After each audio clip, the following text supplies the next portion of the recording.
अस्सलाम वालेकुम स्टूडेंट्स, आज हम डिस्कस करेंगे एक्सरसाइज 2.3 क्लास 10।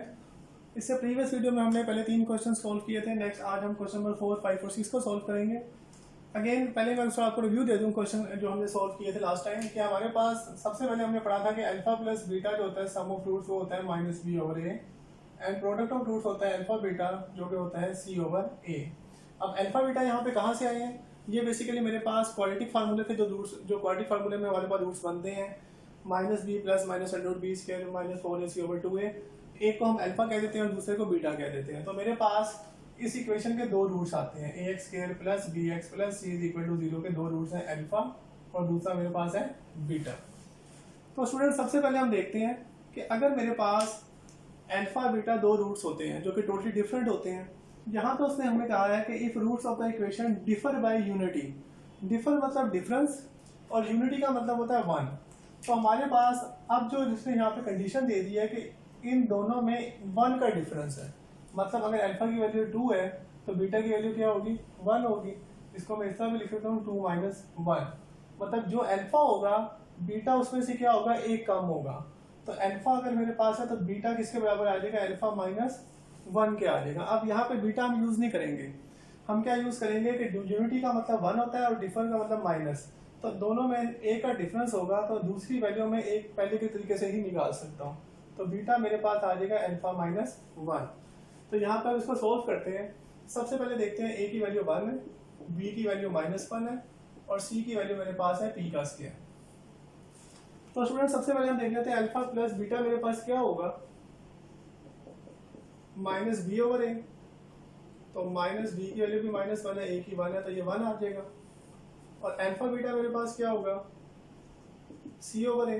तो सी मेरे पास पी का स्क्वायर है और ए ऑलरेडी 1 है तो पी स्क्वायर ओवर 1 आ जाएगा। लेकिन हमारे पास बीटा की वैल्यू क्या आई है यहाँ पे? Alpha minus 1 according to differ by unity. तो यहाँ पे मैं क्या लिखूंगा? Alpha plus alpha minus 1 is equal to 1।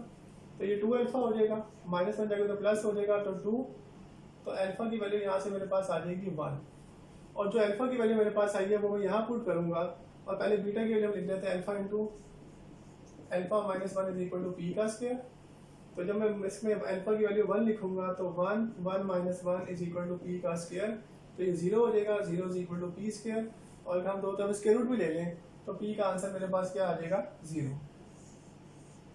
जो कि मैंने फाइंड करना था। इसके सेकंड पार्ट में क्योंकि डिफर बाय 2 लिखा हुआ है तो सिर्फ आपको मैं उसका हिंट दे देता हूँ कि जब डिफर बाय 2 आएगा तो एक अल्फा होगा और दूसरा अल्फा माइनस 2 हो जाएगा, जो इसका पार्ट नंबर 2 होगा, जो होपफुली आपको सॉल्व कर सकते हैं। नेक्स्ट मूव करते हैं क्वेश्चन नंबर 5 के ऊपर, जिसके अंदर मेरे पास the roots of the equation X के minus 7x plus 3m minus 5 satisfy the relation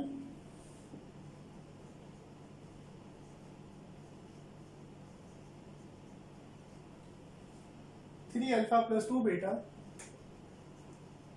is equal to 4।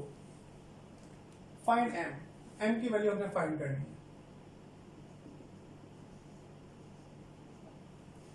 तो स्टूडेंट थोड़ा क्वेश्चन की लेंथी है ये, तो पहले आपने सबसे पहले देखना है कि इस क्वेश्चन को हमने सॉल्व करनी शुरू करना है।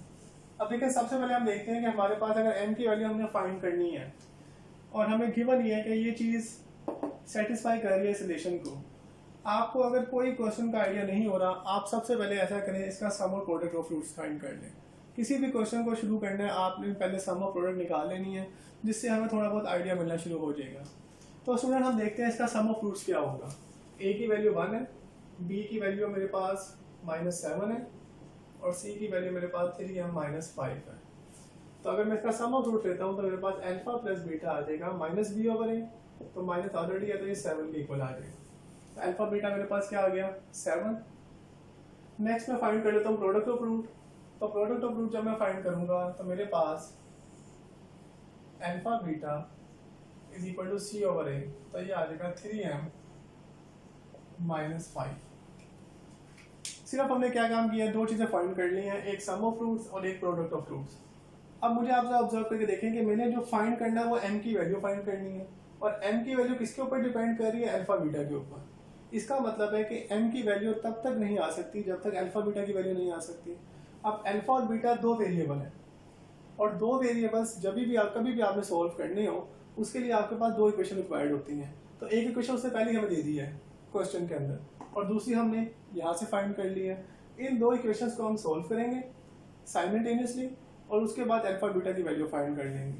तो ये क्योंकि 8th का मेथड है साइमल्टेनियस सॉल्व करने का, 3 मेथड आपने 8th में पढ़े हुए होंगे, तो मैं उसमें इक्वेटिंग का कोफिशिएंट यहाँ पे यूज़ कर लेता हूँ। तो 3 alpha plus 2 beta is equal to 4, ये मुझे क्वेश्चन में दी भी थी, मैंने वो लिख दी है, और ये मेरे पास सम ऑफ रूट से आ गई है अल्फा प्लस बीटा 7, क्योंकि सम ऑफ रूट्स जो होते हैं वो माइनस बी ओवर ए होते हैं, तो वहाँ से मैंने फाइंड कर लिया।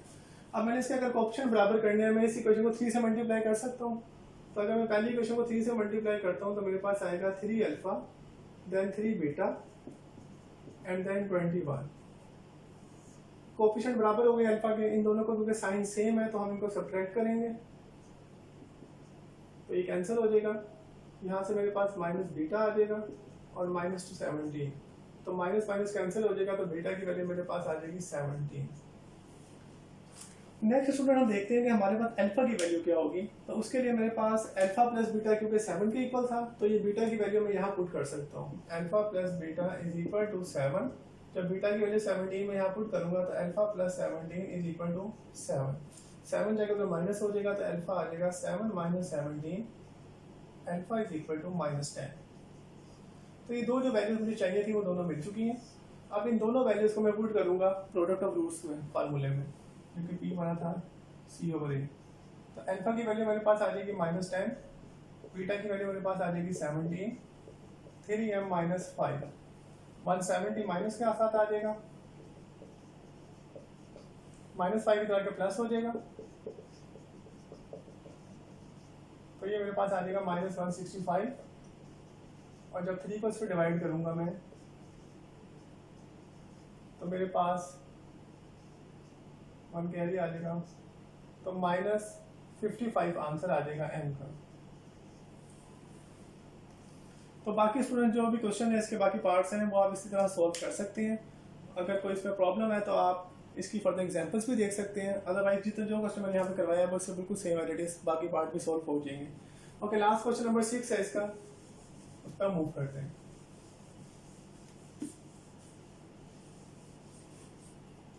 क्वेश्चन नंबर 6 पे अगेन हमें m की वैल्यू फाइंड करनी है, और हमें गिवन किया है कि sum of roots is equal to given sum and product of the roots of the following equation is equal to a given number lambda. मतलब जो सम हमारे पास है और जो product of roots of the following equation है वो दोनों की वैल्यू मेरे पास क्या है, लैम्डा के इक्वल है। मतलब सम भी किसके बराबर है, लैम्डा के इक्वल है, और प्रोडक्ट भी किसके बराबर है, वो भी लैम्डा के इक्वल है। तो अगर ये दोनों लैम्डा के इक्वल हैं तो हम इसे कह सकते हैं कि सम और प्रोडक्ट दोनों आपस में इक्वल है, क्योंकि हमारे पास अगर a की वैल्यू 3 है और b की वैल्यू भी 3 है, तो इसका मतलब ऑब्वियसली हुआ कि a और b आपस में क्या हो गए, इक्वल हो गए। तो यहाँ पे उससे हमने सिर्फ ये गिवन दे दिया कि सम और प्रोडक्ट आपस में क्या है, इक्वल है। उसकी वजह से हम क्या फाइंड कर सकते हैं, m की वैल्यू फाइंड कर सकते हैं। इक्वेशन में लिख रहा हूँ जो हमें पहले पार्ट में गिवन है, 2m + 3 × x का square plus 7m - 5 × x plus 3m - 10 is equal to 0। तो स्टूडेंट सबसे पहले हम देखते हैं इसका सम ऑफ रूट्स क्या होगा। ये मेरे पास a है, ये b है और ये c होगा। तो सम ऑफ रूट्स जो मेरे पास होंगे s, वो होगा -b -7m - 5 over a 2m + 3। और स्टूडेंट जो प्रोडक्ट ऑफ रूट्स मेरे पास होंगे वो होगा c over a 3m - 10 over 2m + 3। अब क्योंकि हमें क्वेश्चन में गिवन है कि हमारे पास s और p आपस में क्या है, इक्वल है, तो इसका मतलब है इन दोनों को मैं इक्वल रख सकता हूँ।